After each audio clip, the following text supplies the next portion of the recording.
তৃণমূলের নেতাকর্মীরা অলওয়েজ একটা হাইপ মুডে থাকে। তবে যারা দলের সর্বোচ্চ প্রধান, যারা দলকে লিড করেন, দিক নির্দেশনা দেন, বেশিরভাগ ক্ষেত্রে তৃণমূলের যে ফিলটা বা আওয়াজটা, সেটা দলের ঊর্ধ্বতন যে নেতারা আছেন তারা সেটাকে শোনেন না।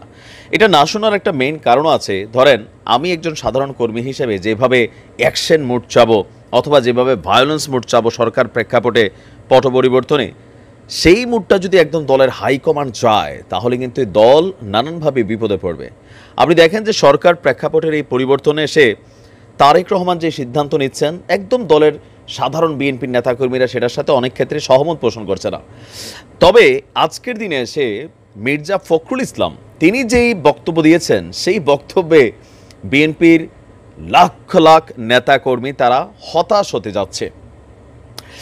আওয়ামী লীগ সরকারকে রাজনীতি থেকে নিষিদ্ধ করা হোক, এই দাবিটা মোটামুটি বিএনপির আমার মনে হয় যে ম্যাক্সিমাম যারা নেতারা আছেন না, কর্মী লেভেলে যারা আছেন, একদম হাই অথরিটিস না, মিডিয়াম লেভেলে যারা নেতাকর্মী আছেন, তারা সকলেই চান যে আওয়ামী লীগকে একদম নিষিদ্ধ করে দেওয়া হোক বাংলাদেশের ইতিহাসে, আর যেন রাজনীতিতে কামব্যাক করতে না পারে সেইটাকে ব্যবস্থা করা হোক। কিন্তু দল কি ভাবছে? দর্শক, আওয়ামী লীগের নিষিদ্ধ ইস্যুতে আপনারা জানেন যে হাইকোর্টে একটা রিট হয়েছিল। সেই রিটের ইস্যুতে সেটা আপনার যে সরকারি যে অ্যাটর্নি জেনারেল আছেন তিনি বলছেন এটা আসলে সম্ভব না। আর পাশাপাশি একজন আইন উপদেষ্টা হিসাবে যিনি দায়িত্বশীল আছেন আমাদের আসিফ নজরুল সাহেব, তিনিও কিন্তু বলেছেন আওয়ামী লীগকে নিষিদ্ধ করা হোক সেটা তিনি সমর্থন করেন না। এবার বিএনপির বক্তব্য কি?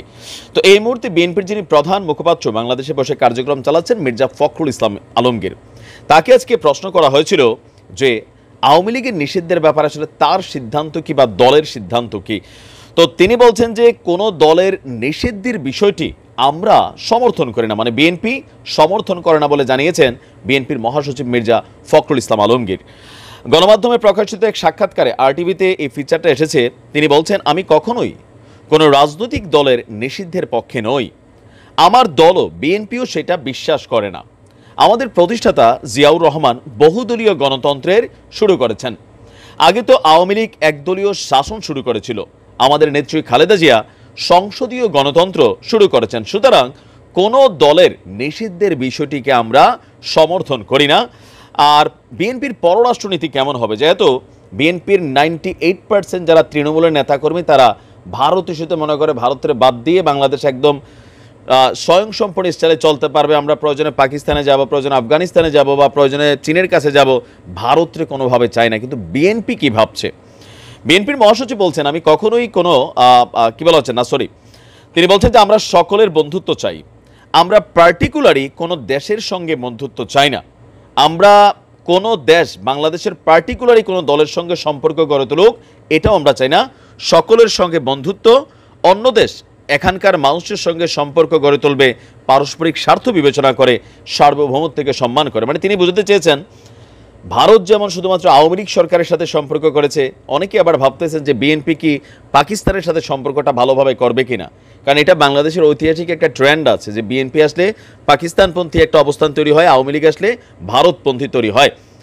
তো এই মুহূর্তে সাধারণ নেতাকর্মীদের যে চাওয়াটা আমরা সোশ্যাল মিডিয়ার প্ল্যাটফর্মে যেমনটা দেখি ভারত বিরোধিতা, তো সেই ক্ষেত্রে বিএনপির যারা হাই অথরিটিজ আছেন তারা জানেন যে ভারতকে বাদ দিয়া আসলে এখানে চলার সুযোগ নেই, কারণ আপনি চাইলেই প্রতিবেশী বদলাতে পারবেন না।